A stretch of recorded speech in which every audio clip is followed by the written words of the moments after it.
Hello, real estate investing fools. You've probably heard me talk a lot about warehouses and industrial real estate recently. It's just one of the places that the team and I are seeing space at a premium. Price per square foot is growing. There's just so much demand for warehouse space right now. But one thing that I've been watching and I've been talking about lately is the fact that sometimes the little guy can't get space. You know, there's the Amazons of the world kind of taking up a lot of room. So I'm excited to talk today with Brad Wright, who is the CEO of Chunker. And Chunker is an interesting idea. They're transforming traditional warehousing. They're providing a warehouse marketplace. So that connects organizations needing space on a short-term basis with those that may have excess space and would like a little income. So it's kind of a match made in heaven. Owners and tenants can monetize unused space, and businesses that need space can get some. So thanks for joining me, Brad. Yeah, you're welcome. I really appreciate you having me this morning. Well, I noticed on your site, it says that nearly 30% of warehouse space sits empty at any given time. I found that fascinating. Why is that? It is a fascinating fact for lots of people, and it's just because of the ebb and flow of commerce and the supply chain complexities, and just the vast amount of planning required, including just time frames. I mean, here's an example. The average commercial warehouse lease right now in America is about 10 years, roughly. And so what that means is, as a warehouse owner, user, you've got to look out into your crystal ball and you've got to determine what you're going to need for 10 years in advance. And, unfortunately, their crystal ball is just like yours and mine, and it's just not that great. And so, there's just, they just don't know at any given time. So just talked about industrial real estate being one of the hottest sectors. Pandemic definitely increased that. Some studies are saying we need, 1 billion more square feet of warehouse space by 2025, which just sounds impossible. Are we building enough space to keep up with demand at this point? No, and there's lots of space, that has to be repurposed also. But, if you look at the warehouse market in the U.S. right now, there's probably a total of about 30 billion square feet already. So when you think of that, building 1 billion new square feet is not that much. But the usage of warehouses change. And so you look at how Amazon uses a warehouse, and it's much different than people used to use warehouses, in the sense that, a typical warehouse even 5 years ago, was maybe 10, was probably 250,000 square feet and like 35-foot high ceilings. Well, Amazon's building 1 million square feet with like 75-foot high ceilings. And the reason they're doing that is just much more automation, the ability to rack it up much higher and get to those goods, computerization, that ongoing just automation of everything. And so, a lot of the older warehouses don't meet the need as well for like growing e-commerce. And, the warehouse is really becoming the retail store of the future. And so they're just evolving. That's one of the things I'm just totally fascinated by right now is innovations in warehousing. I've seen a couple of major robotics companies, having good funding rounds. I feel like there's a tremendous transformation in the works. I've talked to other people about this too. What do you see as the future of warehousing? Are we going to be able to use the space more efficiently? So much of warehouse right now it's just space. Yeah, well, and I want to, before I answer that, I want to kind of go back to what you said about the initial uses of the warehouse, because a warehouse, and one of the reasons Chunker got into this business is because a warehouse is kind of a generic four-wall building too, and it can have lots and lots of purposes. And one of the big purposes people have is like overflow storage, and there's lots of reasons where they just need floor space. And so, it opens up the warehouse world to a company like Chunker, where we're sharing it, with if somebody has that extra space, because they can just come in and they can store their extra things over in a corner of the warehouse compared to, needing to do all the automation. So there's still this huge kind of spectrum of needs of warehouses, from really simple, I've just got 10 containers of stuff coming from China that I don't know what to do with because my current warehouse didn't empty out soon enough. I just need a place to put it. To uses like construction is one of our big use cases, where, somebody's doing a remodel of a hotel, for instance, and they need a place to store sofas and, all kinds of beds and dressers while they're doing these remodels. And so there's not one certain use of a warehouse. Basically, everything that, if you looked around your office, every single thing you see, everything everything you use, everything you've ever used, has spent time in a warehouse someplace. And so there's just a vast amount of like storage needs and types and things that are all changing at different rates for different reasons. So, how is supply and demand playing out on Chunker right now? And how has it been sort of during the pandemic and in our post pandemic world? Yeah, well, I'll start with the pandemic part, and that basically probably accelerated the use of Chunker by years. And the reason for that is all of a sudden people had to do things differently than they had done before to solve problems that they didn't know they were going to have. And so all of a sudden solutions like Chunker is there and they use it. You know, the supply and the demand is really interesting because the need for Chunker or for temporary warehouse space is endless. There's an endless number of use cases of why people end up needing space for a short amount of time that they would never ever do a deal for 5 years for. You know, they're doing a project. They have some overflow needs. The building that they were planning on having, that they were building that didn't get done. And so, you know, there's all these things, and those just accelerated. So on Chunker right now, you know, we have warehouses in 42 states and over 20 million square feet. But we can't even come close to keeping up with the demand. You know, the demand is probably for short-term storage right now. And this definitely got accelerated because of the pandemic. But the demand is easily 20 times the supply right now, easily 20 times. That's amazing. So, what does Chunker charge, and how do you make your money? So we charge both parties. So platform Chunker is a complete platform. And what that means is we have two sides of the marketplace. You know, we have suppliers of warehouse space, and we have the people who need it. And so the people that we call space providers, that because they could be they could be brokers, they could be landlords, they could be tenants. The space providers, we charge 5% if we do a deal. So it's free to use, meaning it's free to list. And on the other side of the market, it's free to use as far as searching, and they can search all day long. If there's a transaction, then we charge the space provider 5%. And we charge the incoming tenant, the person who needs that Chunker short-term storage space, 15%. So, how do landlords go about determining the cost for short-term storage if they have a space that they are interested in subletting out? Yeah, we leave that totally up to them. And, you know, they do a variety of things. I mean, and to a certain extent, it depends on their desperation, you know, how quickly they want to do a deal, because they can set it at any price. I mean, the harsh reality for a landlord is that every day a building sits there is a day of rent lost that they'll never get back. You never get that day back. So you have to put that into your calculus of what you want to charge. It's basically what it's worth for them to do the deal. In many cases, they charge a premium over market rates. And I call that just the difference between like buying wholesale versus buying retail. You know, if you're willing to sign a 10-year lease, you get the wholesale price. You know, you get the cheaper price because you're taking the long-term risk of that building. If you want it as a short-term deal, you have really no risk. And so there's a premium, and the premium is, you know, we've done deals up to 300%, 3 times market rate. So it just depends.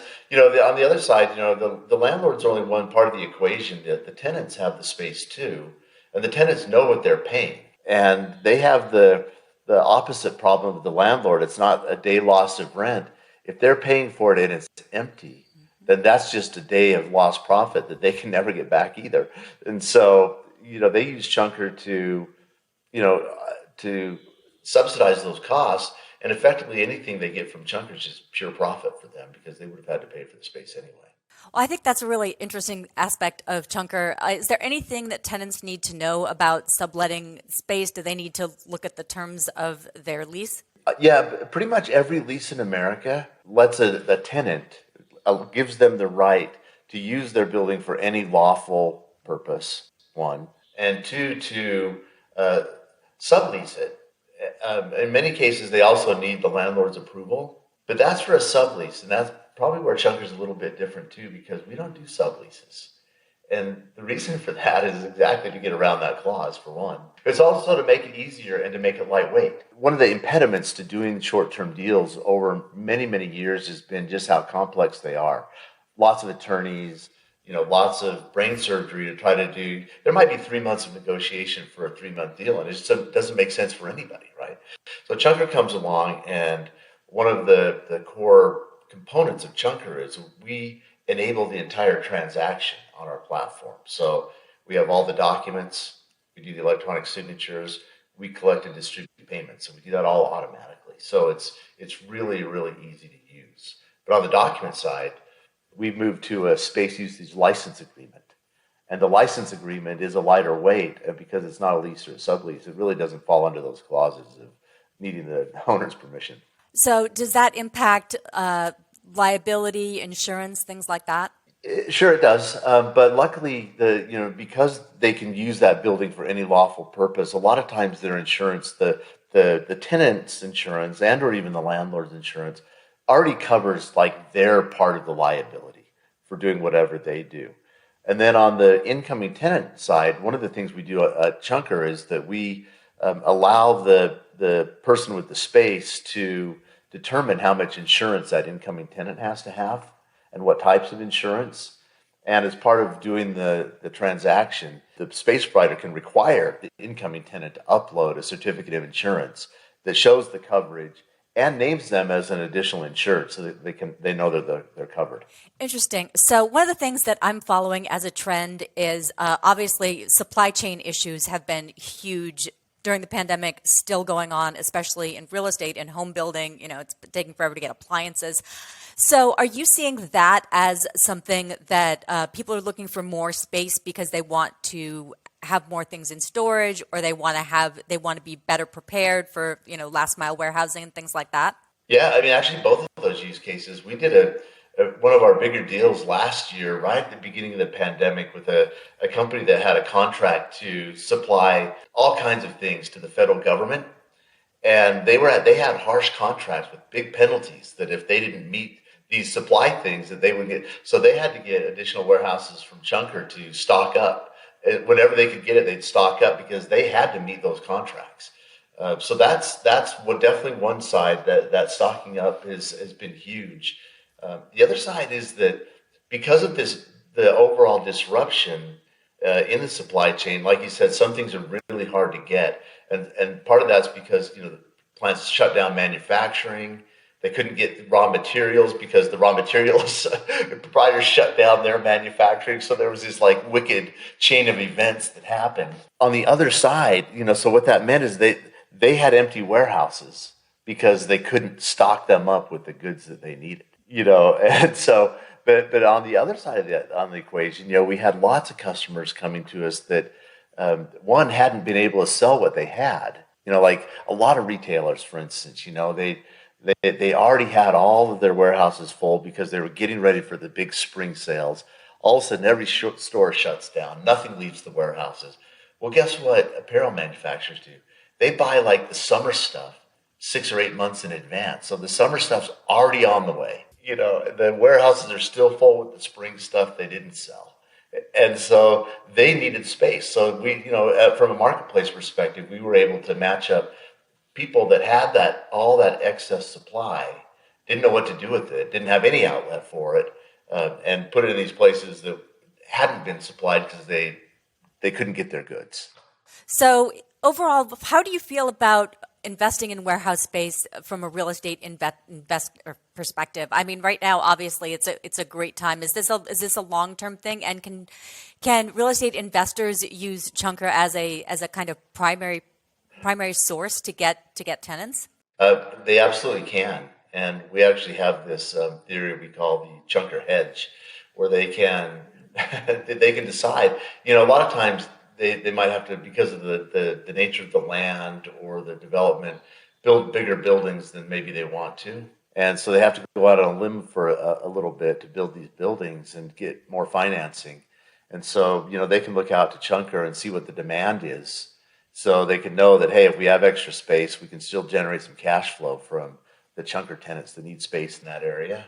But having said that, industrial real estate has been a really hot investment for at least a decade. If you just look at the mega trends that are out there, with the retail changing a lot from brick and mortar to more warehouse. I mean, the warehouse is the retail of the future, right? And so there's just going to be more and more need and more demand.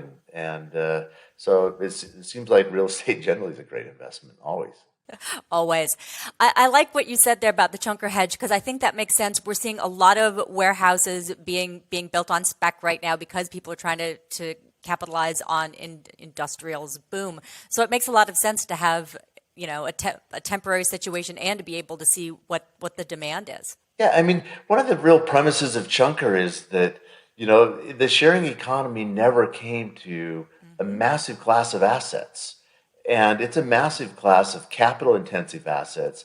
And historically, if they've been empty, they've just kind of built it into their projections to sit on them. Well, the cost of soared, the cost of steel, the cost of concrete, the cost of building a warehouse is enormous. I mean, it could be $20, $30 million. Well, nobody in the end can afford to just sit on that kind of capital without it generating some type of return.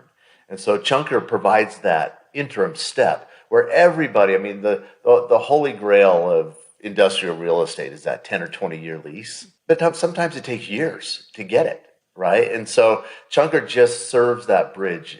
Our intention is never to supplant that long-term business model because ultimately people like to lock in their cost and they like certainty. And so they like those long-term contracts. But because of all those ebbs and flows we talked about, Chunker just provides that cushion.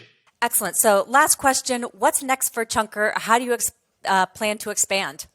We've got big plans, obviously, and big plans. And a lot of that is just, gaining more and more space density. I mean, like I said, we have warehouses in 42 states. We need warehouses in all 50. We need 100 times the space we already have on the platform just to meet the demand.